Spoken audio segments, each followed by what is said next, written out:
Alright mga kamatis, mga kaibigan. Another year, another Awit Gamer content. Alam mo, natutuwa ako dahil si Awit Gamer ang aking content for today's video.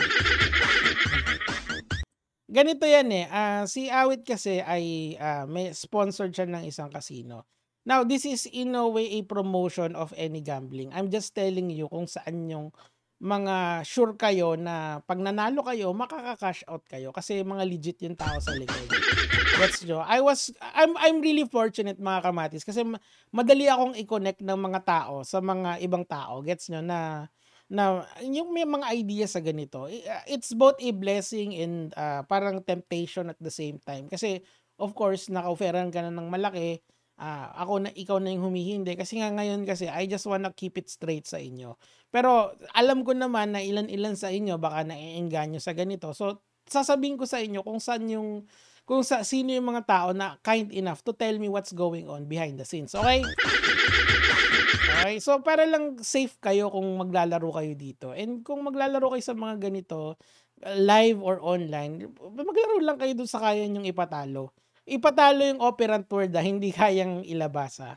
Kunyari, kaya nyo lang magpatalo ng 1,000, hanggang dun lang. Pag talo na, uwi na kayo. Para lang kayo nanood ng sine na pwedeng manganak. For entertainment purposes lang. Ang pagsusugal kasi, it's never profitable for a player. Lalong-lalo na dyan sa mga slots na yan. Negative expected value yan in terms of math. Okay? If math is concerned. Or on the average, you will lose. Okay? So, ngayon, with that being said, unahin muna natin yung issue with Awit Gamer. Anyari? So nakikita nyo ba to? Syempre hindi nyo nakikita yan. Ang balance niya dyan is 130 M. Okay, ganyan kalaki yung kanyang balance dyan. So what's going on here? So dun sa 130 M niya mga kamatis, mga kaibigan, ay apparently, kada taya niya is 35K. Now, inaasar siya ng mga mga audience niya na demo account daw to. So, si Idol, ang ginawa niya ay lumipat siya ng ibang game, yung Baccarat. Kunyari, si Chooks. Si Chooks kasi, under siya ng, papakita ko sa inyo, kasi mababait din yung mga tao dito. In-explain nila sa akin kung paano gumagana tong mga to. So, under siya ng TMT Cash at saka ng Primo Gaming. Alam, ng Tokomi at saka sila. Ayan, nakikita nyo naman, di ba? So, itong mga website na to, in terms of legitimacy, masasabi ko na legit to. Pero yung kay Awit, not so sure. Hindi ko alam. Pero sinasabi ko lang na yung nahuli kasi si Awit dito na nagde-demo account. Mamaya explain natin lahat yan. So ginawa niya, lumipat siya ng demo ng ibang game. 'Di ba? Kung may dala-dala kang 135 million, dapat yung 135 mo nun nandito sa Baccarat. Pero tingnan niyo yung nangyari. O yan, lumipat siya. Pinaka lang, re-refresh ko lang. Pag-refresh niya, masyado kayong makulit eh. Na zero balance, ayan na zero balance. Nakita niyo yan?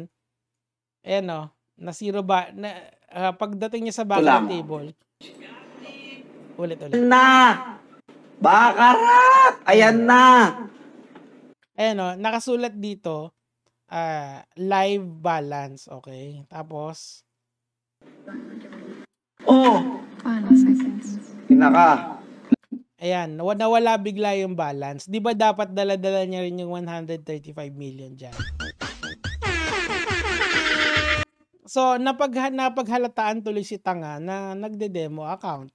Ngayon, okay lang naman na mag-shill ka. Yung parang promote lang. Pero, mamaya explain ko lahat sa inyo kasi in-explain nila sa akin yung galawan sa mga streamers. And, malaking pera talaga pinag-uusapan dito. Re-refresh ko lang. Ayan, refresh mo, boy. Okay. Masyado kayong makulit eh. Refresh mo, boy. Okay ng ina mo na ano yung ano ko. Nagmura pa? Na-log out. Wait lang Oh, di ba? Na-log out kasi nga kung ano 'yon, kung legit 'yon, dala-dala niya yung 135 million pesos tuloy. Re-refresh ko lang mga par. Ayan, hindi na siya makabalik kasi nga tingnan mo. Hindi na siya makabalik kasi nga demo account yung sa kanya. Okay, po ayan na, sabi ni Carl Toralba, na zero balance agad daw. Kasi nga demo account. Ngayon ganito 'yan mga kamatis, explain ko lang sa inyo and malaking shoutout sa TMT Cash at saka dito sa Primo Gaming kasi at the very least naging transparent sila sa galawan ng mga online casino. Okay, so, paano ko nalaman yung TMT Cash? Kay Kabrip at saka kay, sino ba 'to, kay Chooks. Tapos, ang Primo Gaming din naman sa Tokomi. So, alam mo, may offer naman sila sa akin. Kaso of course, nag-vow na ako this year na at the very least kung kaya, halimbawa walang masyadong demanda, is tuloy-tuloy lang tayo sa ako kasi as much as possible ayoko kayong i-introduce sa sugal. Pero ako kasi dati rin akong poker player and meron kaming mga rules pagdating sa bankroll management which we will talk about in the next minute. Okay, so ngayon muna, paano ba gumagana tong mga demo account na to? Alright, kasi ang isang streamer kasi, kailangan nyo munang malaman yung landscape. Gusto ko dun muna tayo magsimula. Baka kasi sabihin nyo na parang bakit sila lumipat? Kasi nga, naging trend yan. Okay, miski sa Amerika ganyan. From dati ay mga streamer tong mga to, ngayon nag-i-slots na sila, nagsusugal sila ganyan, XQC gambling yan. Sino pa ba nandito? Sila Alden, si Aiden Ross, ang dami nila. From streamer, naging mga sugal lords na sila, di ba? So, I'm just saying sa inyo na, may bago si Bugoy, mamaya na yan. So, I'm just saying sa inyo mga kamatis, mga kaibigan, na ano yan, yan yung pati si Drake, di ba? So, yan yung naging trajectory sa streaming as of this, or yung naging meta as for the past few years. Ngayon, ang Pilipinas, humabol na sila dito and ayan nga, nag-i-stream na sila ng sugal. Actually, si ano naman, matagal nang involved to sa casino. Itong sila Wamos, tsaka itong si, anong tawag dito, kay Awit Gamer. Philwin days pa lang. And sasabihin ko sa inyo, hindi sila yung mayaman sa paglalaro. At least si Awit masasabi ko. Yumayaman sila dahil doon sa kanilang TF. May talent fee yan eh. Okay, so ganito. Ang isang streamer, meron siyang dalawang option. Tatlo. 1, 2, 3.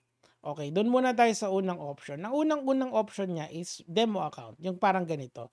Demo account plus talent fee. Okay, basically maglalaro ka ng isang oras, gagamitin mo yung demo account na papahiram sa'yo ng casino. Kumbaga ito yung parang developer casino na walang, yung perang gamit mo is galing sa house din. Gets mo? So wala yung bearing sa kahit ano. So kahit magkano itaya mo doon, magre-react ka na lang ng wow! Wow! Gagawin ka lang. Tapos yun. Meron naman stake na tinatawag. Ano yung stake na tinatawag? Meron kasing mga ibang casino na ini-stake ka. Kunyari, meron kang, bukod sa talent fee, lahat to, by the way, lahat ng streamer may talent fee yan. And etong talent fee na to, napakalaki niyan, mga kamatis, mga kaibigan.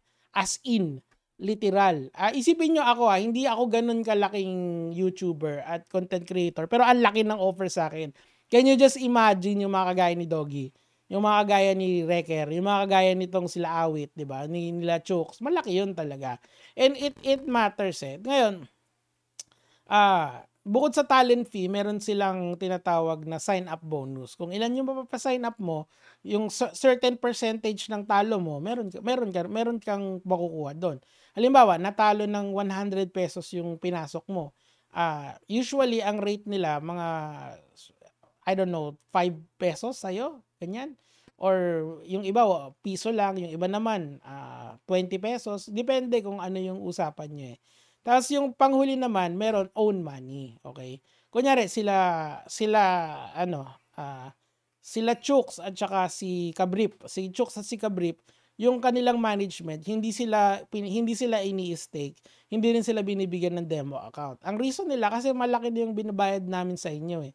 So maglaro kayo, napakita nyo na gumagana yung website at miski kayo, confident kayo maglaro. Yun yung idea doon, okay? Kung bakit kailangan kong ilabas lahat sa inyo to for the sake of transparency.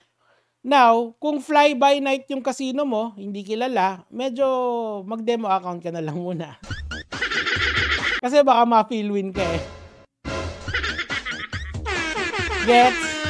So, in a way, naiintindihan ko si Awit. Pero ang akin lang, ang laki na kasing YouTuber, ang laki na kasing content creator ni Awit Gamer eh. Siguro, he has already money para mabuhay for the, parang lottery money na pag tinipid mo yan, gumagastos ka lang ng tama sa isang araw and hindi ka nagwawaldas, magiging okay na yung buhay mo. Kaso syempre, malaki yung pasok, malaki din yung gastos, 'di ba? Ganun yan eh.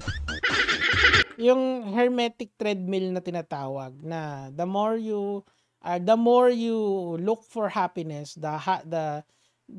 habang naghahanap ka if you tie yourself into happiness, material happiness is what I mean is lalo mong kailangan humanap pa ng mas next level doon.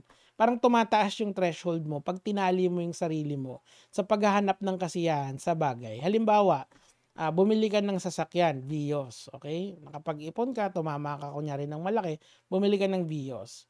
Tapos di ka na satisfied doon. Susunod mong bibilin is yung bibili ka ng sports car, okay? Tapos bibili ka ng Camaro.